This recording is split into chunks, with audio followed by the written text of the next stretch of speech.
और चलिए अब सीधा रुख करते हैं स्टूडियो का। सहयोगी माजिद आपका इंतजार कर रहे हैं 5 मिनट में 25 खबरें बताने के लिए। Over to you Majid. शुक्रिया स्वप्न। तो चलिए देखते हैं 5 मिनट में 25 खबरें फटाफट अंदाज में। पीएम नरेंद्र मोदी ने राष्ट्रपति के अभिभाषण के धन्यवाद प्रस्ताव पर लोकसभा में जवाब दिया। पीएम ने कहा कि राष्ट्रपति जी का भाषण भारत के 130 करोड़ नागरिकों की संकल्प शक्ति का परिचायक है। पीएम ने कहा कि आखिरी ब्रिटिश कमांडर जब यहां से गए तो वो ये कहते रहते थे कि भारत कई देशों का महाद्वीप है, कोई भी इसे एक राष्ट्र कभी नहीं बना पाया, लेकिन भारतवासियों ने इस आशंका को दूर कर दिया। आज हम विश्व के लिए आशा के किरण बनकर खड़े हैं। पीएम ने कहा कि कोरोना संकट ने हमें आत्मनिर्भर बनाया है। उन्होंने कहा कि मजबूत राष्ट्र बनने के लिए आत्मनिर्भरता जरूरी है और आत्मनिर्भर भारत से विश्व का कल्याण होगा। उन्होंने कहा कि आज हर तरफ वोकल फॉर लोकल की आवाज बुलंद हो रही है। नए कृषि कानूनों और किसान आंदोलन पर पीएम ने कहा कि किसान भाइयों की भावनाओं का वो आदर करते हैं। सरकार ने किसानों से सम्मान के साथ बात की, लेकिन किसानों को नए कानूनों पर वर्गलाया गया है।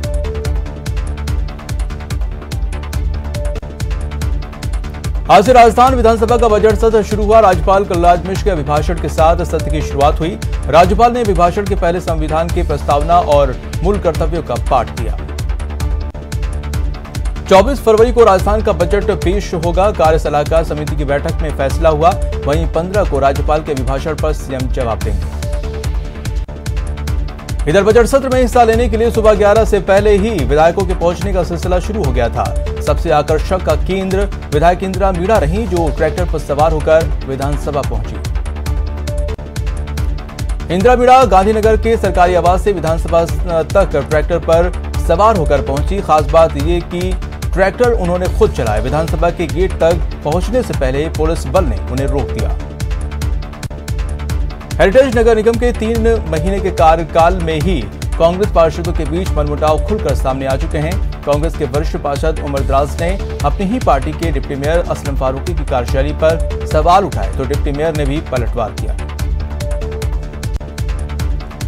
कुख्यात बदमाश विक्रम उर्फ पपला की गिरफ्तारी के बाद रिमांड के दौरान आज पुलिस को अहम कामयाबी हासिल हुई है। बहरोड थाने पर पपला गैंग के बदमाशों ने जिस हथियार से हमला किया था, उस हथियार को पुलिस ने जब्त कर लिया है। सस्पेंडेड आरएएस पिंकी मीना को 10 दिन की अंतरिम जमानत मिल गई है। पिंकी को 16 फरवरी को विवाह के चलते अंतरिम जमानत मिली है। ऐसे में 21 फरवरी को पिंकी मीना को वापस कोर्ट में सरेंडर करना होगा। बांसवाड़ा में एक व्यक्ति और 4 बच्चों के शव मिलने से हड़कंप मच गया है। बताया जाता है कि चारों बच्चों के शव घर में पड़े थे, जबकि पिता का शव घर के बाहर पेड़ से लटका मिला। घटना कुशलगढ़ झुकड़ा इलाके की है। हनुमानगढ़ के टाउन थाना इलाके में लखूवाले के पास देर रात एक गाड़ी नहर में गिर गई और जिसके चलते कार में सवार 4 लोगों की डूबने से मौत हो गई है। नागौर में सड़क हादसे में 4 लोगों की मौत हो गई। बताया जाता है कि क्यूंसर के पास बेकाबू पेड़ से टकरा गया, जिससे कार सवार 4 लोगों की मौत हो गई। सभी लोग सांचौर के रहने वाले थे। जयपुर में अवैध निर्माण के खिलाफ जेडीए ने कार्रवाई की है। एयरपोर्ट के पास प्रवर्तन दस्ते ने 2 बहुमंजिला इमारतों को सीज किया। अलवर के राजीव गांधी सामान्य अस्पताल के सर्जिकल आईसीयू में पीपीई किट पहनकर फिल्मी गानों पर 3 कर्मचारी डांस करते नजर आए, जिसका वीडियो सोशल मीडिया पर वायरल हो गया है। पीएमओ ने वीडियो में देख रहे 2 नर्सिंग कर्मियों को आईसीयू से हटा दिया है। अजमेर के दरगाह थाना क्षेत्र में पुलिस को सैकड़ों की संख्या में कचरे के डब्बे में पड़े दस्तावेज मिले हैं। इनमें किसी शख्स का पैन कार्ड है तो किसी का आधार कार्ड शामिल है। पुलिस ने सभी दस्तावेज बरामद कर लिए हैं। अजमेर में वरिष्ठ अध्यापक भर्ती 2016 की वेटिंग लिस्ट की मांग को लेकर प्रदर्शन जारी है। 10 दिनों से अभ्यर्थियों का धरना प्रदर्शन खत्म होने का नाम नहीं ले रहा है। आरपीएससी के बाहर लगातार अभ्यर्थी धरना दे रहे हैं। अजमेर के सम्राट पृथ्वी चौहान राजकीय महाविद्यालय में एबीवीपी ने जमकर प्रदर्शन किया। छात्रवृत्ति की मांग को लेकर नारेबाजी और प्रदर्शन किया। इस दौरान स्टूडेंट्स ने सीएम के नाम प्रचारक को ज्ञापन सौंपा। 12वीं विभाग की लापरवाही के चलते एक पटवारी बेघर हो गया है और उसके सामने भूखे मरने की स्थिति पैदा हो गई। यह मामला डग तहसील कार्यालय का है, जहां पटवारी ईश्वर लाल को तहसील परिसर में खुले आसमान में रात गुजारनी पड़ रही है। जैसलमेर में फ्रंटलाइन के बीएसएफ जवानों ने कोरोना की वैक्सीन लगवाई। बीएसएफ के उत्तर सेक्टर हेडक्वार्टर की 119वीं बटालियन में कोरोना वैक्सीनेशन किया गया, जिसमें जवानों ने बढ़ चढ़कर हिस्सा लिया।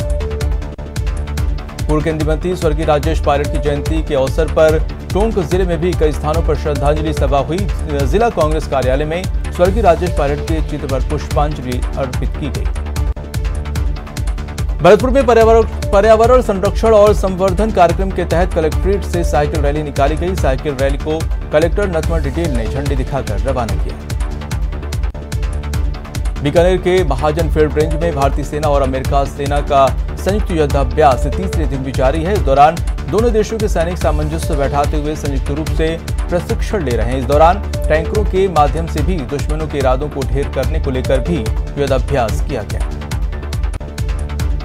जोधपुर में 22 सुपर कारों की महारैली ने समा बांधा। कोरोना संक्रमण काल के बाद ठप पड़े पर्यटन उद्योगों को वापस पटरी पर लाने के मकसद से शहर के हेरिटेज उम्मीद भवन पैलेस से इस महारैली का आगाज हुआ।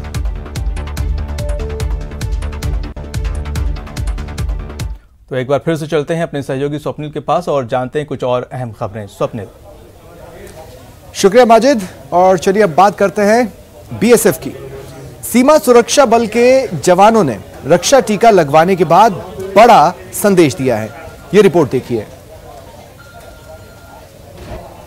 भारत पाक सीमा पर बेखौफ खड़ी रहने वाली बीएसएफ, बॉर्डर पर दुश्मनों के दांत खट्टे कर देने वाली बीएसएफ, 0 डिग्री सर्दी और 50 डिग्री भीषण गर्मी में 24 घंटे मुस्तैद रहने वाली बीएसएफ कोरोना वैक्सीनेशन में भी आगे रही।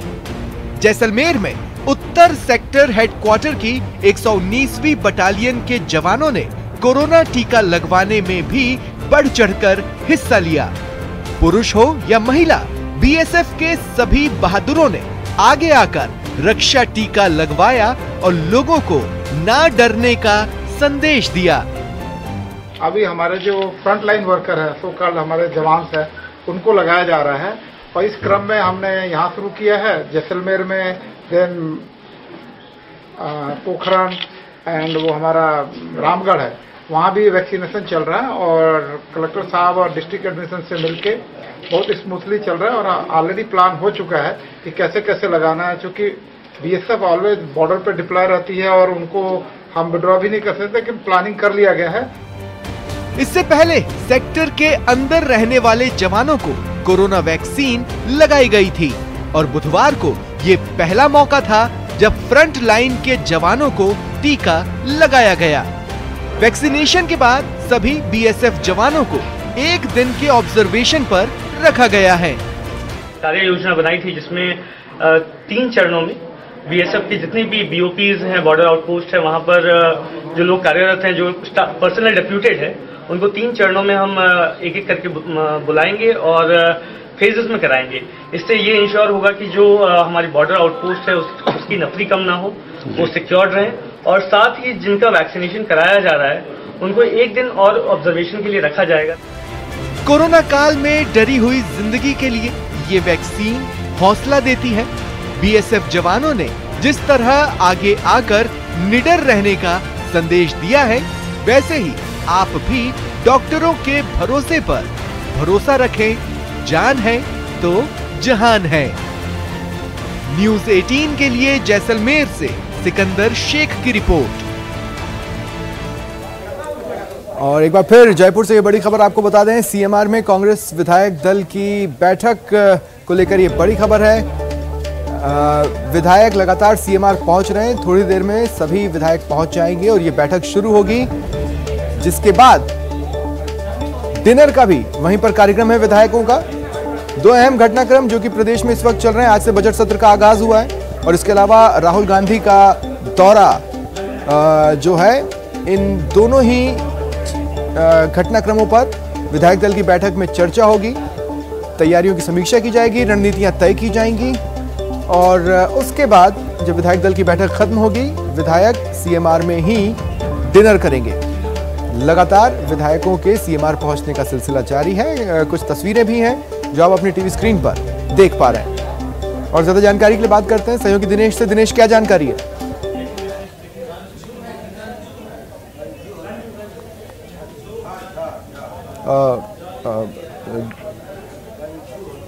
दिनेश, मुझे सुन पा रहे हैं आप?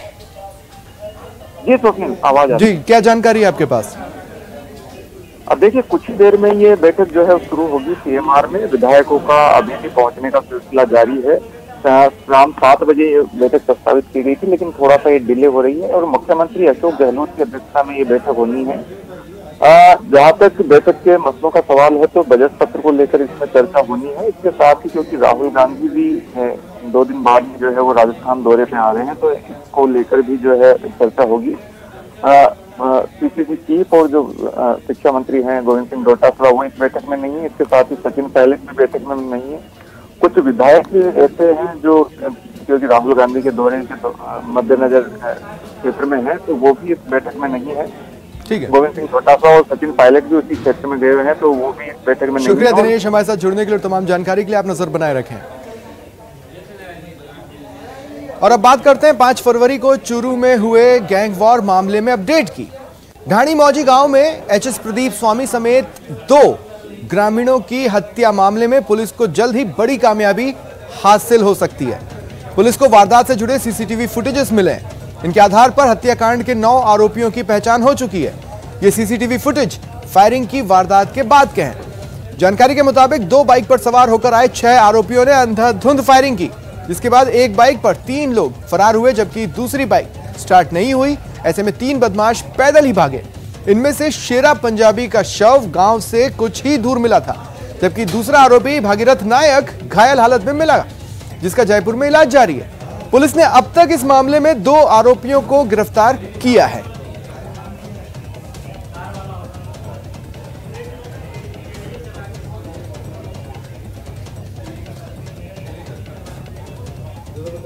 और चलिए रुकते हैं एक छोटे से ब्रेक के लिए। स्वागत है आप सभी का। और अब बात करते हैं जोधपुर पहुंची सुपर कार्स के काफिले की, जिनका मकसद पर्यटन को बढ़ावा देना है। अरे प्रिंस करने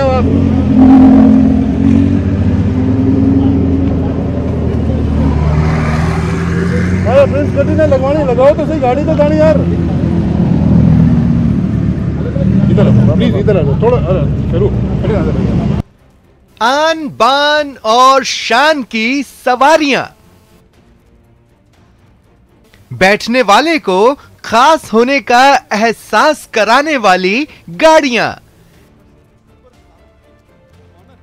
दुनिया की सबसे महंगी कारों में शुमार लैम्बोर्गिनी, पोर्श और मैक्लेरन जैसी गाड़ियां जब जोधपुर की सड़कों पर इतराती इठलाती उतरी तो देखने वालों की नजरें ठिठक गईं। दुनिया की महंगी कारों के काफिले को देखकर कुछ लोगों ने इसे शाही बारात समझने की भी भूल की।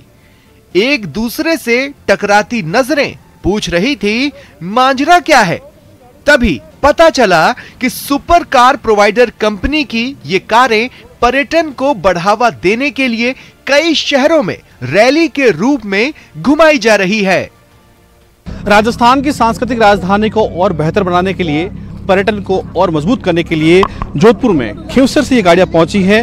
करीब 20 से 22 सुपर कारें हैं जो यहां पहुंची है और कहीं न कहीं आप देख सकते हैं कि ये जोधपुर के पर्यटन को बढ़ावा देने के लिए, खास तौर पे कोरोना काल के बाद में जिस तरह मंदी आई है पर्यटन को लेकर, उसको और मजबूती देने के लिए एक कार रैली का आयोजन यहाँ पे किया जा रहा है। और ये उम्मेद भवन पहले से यहाँ से रैली रवाना होगी जो जोधपुर के कई इलाकों में होते हुए वापस उम्मेद भवन पहुंचेगी।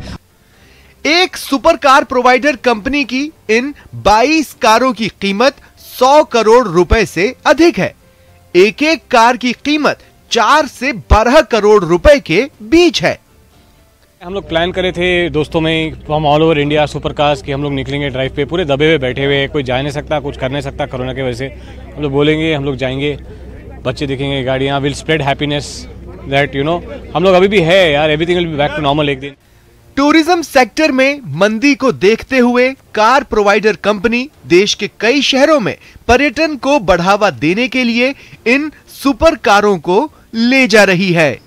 साफ तौर पर देख सकते हैं कि यहाँ पे इन कारों को यहाँ सजाया गया है और अब ये कारें जोधपुर के हर इलाके में जाएगी उस मकसद से ताकि दुनिया इन कारों के साथ साथ जोधपुर को देखे और यहाँ के पर्यटन को देखने एक बार फिर यहाँ आए, ताकि ये शहर एक बार फिर गुलजार हो सके। सहयोगी शेर सिंह के साथ ललित सिंह, न्यूज़ 18 जोधपुर।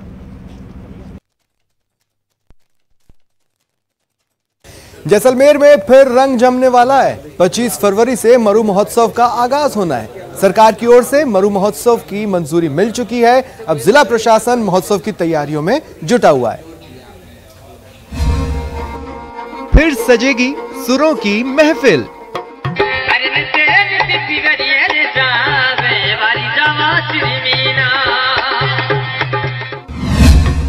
फिर जमेगा रंगीलो रंग।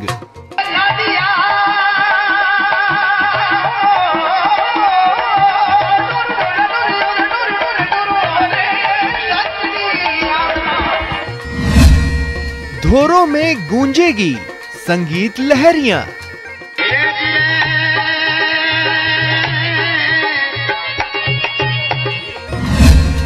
फिर गुलजार होगी स्वर्ण नगरी।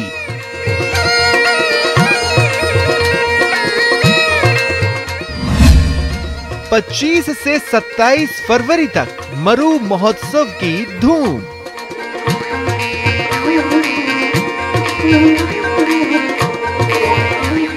जी हां, स्वर्ण नगरी एक बार फिर गुलजार होने वाली है। कोरोना काल के बाद डेजर्ट फेस्टिवल का आगाज होने वाला है। रेगिस्तान में मेला लगने वाला है। मेला भी ऐसा वैसा नहीं, वर्ल्ड फेमस, लेकिन इस बार फोकस होगा देसी पर्यटकों पर। तो सबने निवेदन किया कि मरु महोत्सव होना चाहिए। राज्य सरकार में होम डिपार्टमेंट ने और टूरिज्म डिपार्टमेंट ने हमारी रिक्वेस्ट को कंसिडर किया और हमें परमिशन दी है मरु मेला ऑर्गेनाइज करने की। हम इसको सब लोग मिलकर के अच्छे से ऑर्गेनाइज करें। देखिए, मरु महोत्सव आमतौर पर 4 दिन का होता है और ये पूर्णमासी की रात को कंप्लीट होता है। तो हम इस बार 24 से लेकर के 27 तक मरु महोत्सव करेंगे, जिसमें 24 को स्टार्टिंग का रहेगा और 27 को ये मरु महोत्सव कंप्लीट होगा। पहले गहलोत सरकार ने कोरोना काल के चलते मरु महोत्सव को स्थगित कर दिया था, लेकिन जैसलमेर के जिला कलेक्टर आशीष मोदी की पहल रंग लाई और अब गहलोत सरकार ने जैसलमेर में जग विख्यात मरु महोत्सव के आयोजन को हरी झंडी दे दी है। जैसलमेर में 25 से 27 फरवरी तक मरु महोत्सव का आयोजन होगा, लेकिन कोरोना प्रोटोकॉल का पूरा ख्याल रखा जाएगा। मरु महोत्सव के आयोजन को हरी झंडी मिलने से स्थानीय लोगों की कमाई भी बढ़ेगी। टूरिज्म को विशेषकर बढ़ावा देने के लिए और खास करके चूंकि इस बार इंटरनेशनल टूरिस्ट का आवागमन कम है, तो डोमेस्टिक टूरिस्ट को इसमें इन्वॉल्व करने के लिए हमने कुछ प्रिलिमिनरी डिस्कशंस किए थे, कुछ आइडियाज आए थे, ताकि इसको इस तरह से किया जाए ताकि लोकल जो हमारे आर्टिस्ट हैं, क्राफ्ट्समैन हैं, उनको इससे जोड़ा जाए, लोकल पब्लिक को जोड़ा जाए और एक माहौल ऐसा क्रिएट किया जाए जिसमें सब लोग इससे जुड़ें और आने वाले जो डोमेस्टिक टूरिस्ट हैं उनकी आवभगत करें। तो इन्हीं सब आइडियाज़ पर हमारी टीम आगामी 15 दिवसों में इसको कार्य करेगी और इसको एग्जीक्यूट करेगी। मरु महोत्सव में कई रंगारंग कार्यक्रमों का आयोजन होगा। साथ ही रेत के टीलों पर सांस्कृतिक संध्या का आयोजन भी किया जाएगा। उम्मीद है मरु महोत्सव को देखने के लिए देश दुनिया से सैलानी जैसलमेर आएंगे। जैसलमेर से न्यूज़ 18 के लिए सिकंदर शेख की रिपोर्ट। बुलेटिन में फिलहाल इतना ही। चलते चलते आपको बता दें कि कांग्रेस विधायक दल की बैठक सीएमआर में शुरू हो चुकी है और उससे जुड़े तमाम अपडेट्स के लिए देखते रहिए न्यूज़ 18 राजस्थान। नमस्कार।